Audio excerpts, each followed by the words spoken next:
Рада приветствовать на своем канале подписчиков и новых зрителей. Я Светлана, и вы в моем молодом саду. Ему 4-й год. Он находится в Киевской области, климатическая зона 5Б. Сегодня видео про мою живую изгородь из древовидных гортензий. Слева она сейчас видна. На свои видео, о которых я буду упоминать, оставлю ссылки в описании к этому ролику. Вопросы о древовидных гортензиях задавайте в комментариях, я обязательно отвечу. Не забудьте поставить лайк. Мне сегодня будут помогать мои Джеки, которых целых 4, кто не знает. Расскажу, как мне пришла идея посадить именно в этом месте так много древовидных гортензий. Что я делаю, чтобы кусты не разваливались от дождя и ветра? Как быстро размножить 2 малюсеньких кустика? Это штамп я показываю. Красивые большие соцветия. Как быстро размножить 2 кустика в огромное количество шикарных вот таких гортензий. Почему иногда у гортензий сохнут соцветия, что делать в этом случае, и про свой уход за белой живой изгородью. Зимой, если кто давно на моем канале, я выпускала видео про вау-эффекты в саду. И одним из вариантов было посадить аллею из древовидных гортензий. Зонировать участок и создавать зеленые комнаты. Потому что сад – это загадка. Интересно, когда утром отправляешься гулять по всем уголкам своего сказочного мира и ждать маленького чуда. Расцвела новая роза или лилия. У маленькой коники появились вторые приросты. Зацвел лилейник или... Как у нас было, ураганный ветер переломал почти все мои лилии. Так у нас вчера случилось. Хорошо, что видеоматериал я сняла заранее, потому что сказки бывают разные. Так вот, как ни странно, сад более привлекателен тогда, когда в нем есть комнаты из растений. Можно именно тематические комнаты делать определенных растений. Даже самый маленький сад лучше зонировать и менять визуальные картинки, создавая в каждой комнате свою цветочную или хвойную историю.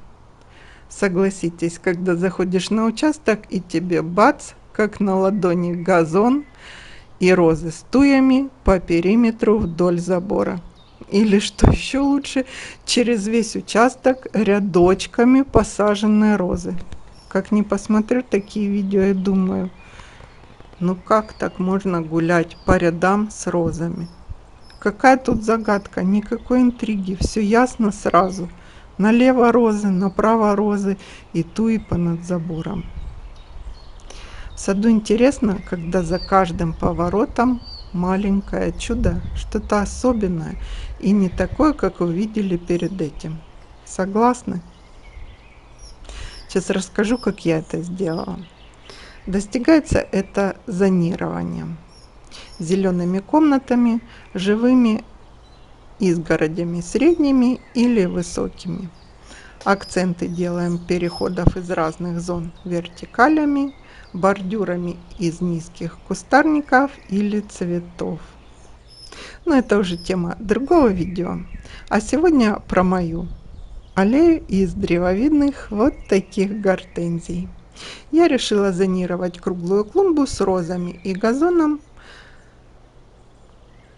вертикалями, смарагдами и высокой белой изгородью за ними из древовидных гортензий. Зимой всесезонное получается зонирование. Зимой это хвойные, а летом осенью гортензии. Джеки на видео играют. Это они фрисби, которую порвали, гоняются друг за другом. Так вот, зонировать летом и осенью гортензиями решила. И именно не метельчатыми, а древовидными. Сейчас объясню почему. Потому что, во-первых, они гуще. Смотрите, какую плотную стену они создали. Второе. Они быстрее по времени разрастаются и закрывают обзорность. Совершенно не видно, что творится там сзади, если в этой зоне находишься. И третье. У них есть очень интересная особенность. Изгородь из древовидных гортензий не статична, как хвойные или метельчатые гортензии. У метельчатых ветви более прочные, а динамично, то есть двигается. Есть движение ветвей, белые шапки, круглые соцветий, играют с ветром, не стоят на месте. Именно поэтому огромные шапки стронг-аннабель могут ломаться от ветра. Я выбрала самый простой, самый доступный и самый дешевый вариант гортензии. У бабули на рынке купила 2 кустика самой-самой обычной белой гортензии. За 3 года вот такая шикарная изгородь получилась. Как размножить быстро древовидную гортензию, у меня есть видео, ссылку посмотрите. Количество кустов тут я уже даже не считала. Тут не 30 и не 40, и вон видно, я уже древовидными гортензиями и стоянку зонировала, будет тоже отделена. Хочу совет такой дать. Если хотите большие соцветия у древовидных гортензий, осенью обрезайте их на высоту 40 сантиметров. Осенью, не весной. Древовидные гортензии очень рано начинают сокодвижение и могут плакать. В прошлом году я не обрезала совершенно свою эту изгородь. И вот такой результат. Эва в тенечке у нас спряталась под рододендронами и пинисетом. Скоро уже будут колоски. Так вот, шапки у меня среднего размера, и они устойчиво колышутся на ветру. Не знала, что пчелы любят гортензии, много пчел. В прошлом году после очередного ливня я собирала, у меня были большие шапки, потому что я ее обрезала. А в этом небольшие, больше ладони такие, но я считаю это маленькие. Так вот, в прошлом году собирала поломанные цветы и, конечно же, переживала по этому поводу. И валились ветки, вот так все на газоне лежали на полянке. В общем, с большими соцветиями мне эта изгородь не понравилась совершенно. Длина этой моей аллеи, посаженная по полукругу 12 метров. Эффектнее, конечно, смотрится длинная. Чем длиннее, тем красивее. Но даже 3 метра, если вы посадите, вы увидите, насколько это шикарно. Я еще посадила, она размножалась столько, что некуда было сажать ее. 8 кустов на подъездной площадке к дому, с той стороны забора. А с этой стороны 15 кустиков между скальными можжевельниками. А вот видно, посохли немножко соцветия. Как раз расскажу, почему это произошло. Показала специально, почему частично на цветочках позасыхали лепестки. Обязательно проложите капельный полив под свою аллею. Гортензии любят воду. Это, наверное, знают все.